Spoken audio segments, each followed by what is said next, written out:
Keys to producing Bible faith. Let me give you a few keys right now. Someone is about to fire unbelief out of your life once and for all, that you will begin to produce extraordinary results that will surprise you, that those who knew you January will turn and say, what happened to you from last week to this week? What shifted?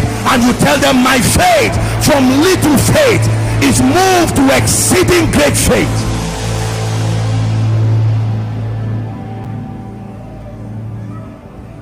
Keys to producing Bible faith. Write it down, please.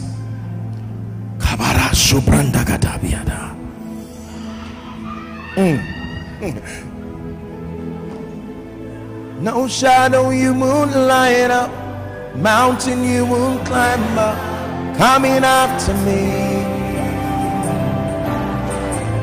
No wall you won't kick down, lie you won't tear down, coming after me. No shadow you will light up, no shadow will light up, mountain you won't climb up, coming after me. No wall you won't kick down, lie you won't tear down, coming after me. Now please sit down. Listen, I tell you sincerely, I may not claim to understand everything. I'm a student also, even in the school of faith, but believe me when I tell you I know what I'm talking about. The things that we have seen, the things that we have heard, the things that our hands have handled, even of the word of life, this is what we teach. If you pay attention to what I'm about to share with you, you will manifest Bible faith and command the supernatural in a way that you will be surprised. The mountain you are seeing is only relative to the size of your faith. Listen, a little ant hill, with respect to the ant, it is a skyscraper, but with respect to man, it is something you just walk over. Your faith can add your height in the spirit. You become a giant in the spirit, and now join the heroes of faith who through faith subdued kingdoms, wrought righteousness, shut the mouth of lions. Are you ready? Please sit down very quickly. Key number one: what does it take to produce Bible faith that commands the supernatural? Number one, light. The first key that controls Bible faith is light, the power of knowledge. Put light/knowledge. Light, knowledge. Knowledge of what? The promises of God. Knowledge of what? The principles of the kingdom. Light. You dominate with respect to the kind of spiritual illumination that you have. Please listen to me, listen very carefully. You will never rise beyond the level of light and illumination that you have. Psalms 82 and verse 5: they know not, neither will they understand. They walk on in darkness, and all the foundations of the earth are out of course.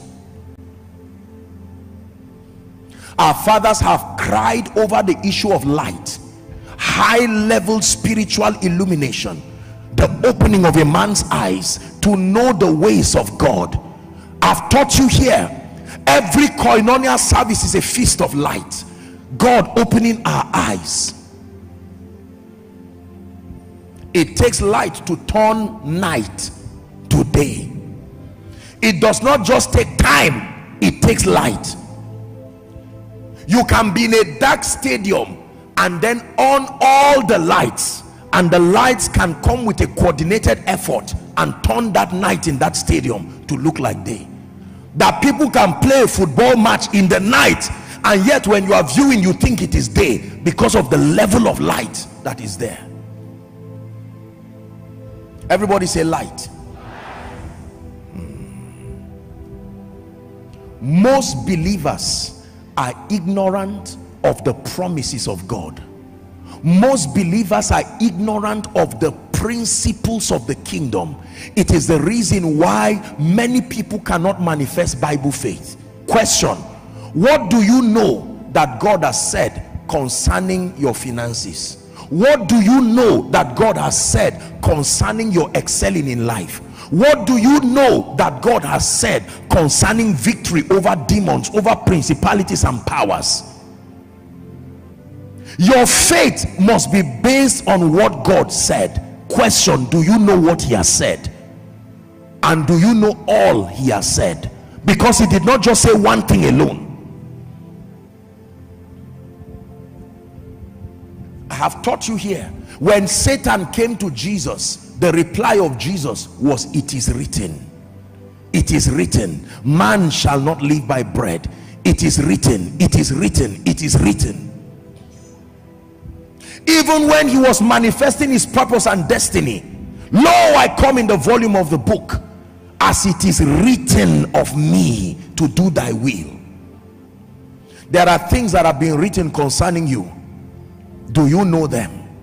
Can I tell you this? It was not Apostle Paul that wrote them.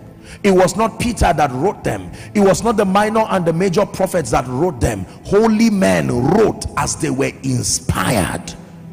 It was the Holy Ghost speaking through the mouth and the hands of men.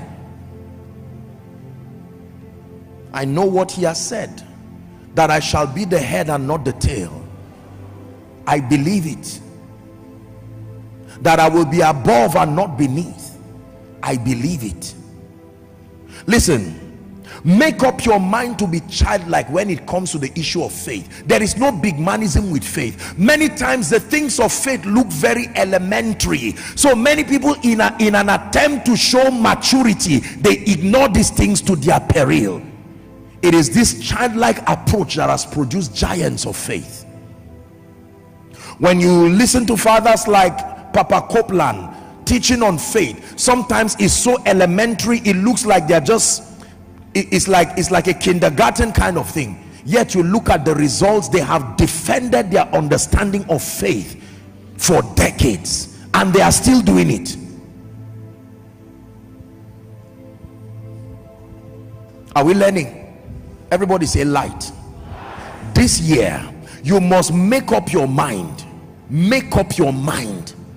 that your eyes and your ears will remain gates that will be flooded with light, so that your destiny will be able to command results. When you know little, you cannot do much with little. This is a kingdom that is knowledge dependent. This is the kingdom that is knowledge dependent. Dear people of God, go and find out. Let me tell you this, there is a kind of knowledge that you need. How to know what you don't know. You have to learn how to know what you do not know, how to find out what you do not know. Don't wait for knowledge to come and meet you. Search for it. My finances is not working, and you can take a day or two, listen to me, in prayer and fasting. Maybe you are a man of God and ministry is struggling financially. Deal with it so that it does not distract you in the future. You don't want to have to manipulate people because of financial pressures. Open down my eyes that I may behold wondrous things from out of thy law. Lord, I want to walk in integrity as a minister. Open my eyes to sort this area once and for all. And light from heaven, you will see something you have been looking at but was not seeing. And when you stand on the strength of that light, it said, ride prosperously because of truth. When you find truth, they are life to those who find them, and health to their flesh. I look at my life today, and with all humility, I thank God for the time and the attention I gave to certain things. I am grateful to Jesus for granting me that attentiveness. Ministry today would have been a disaster if these keys were not found. Let me charge you, therefore, some of you may need to minimize running around and sit down. It is time to feast on light with proof.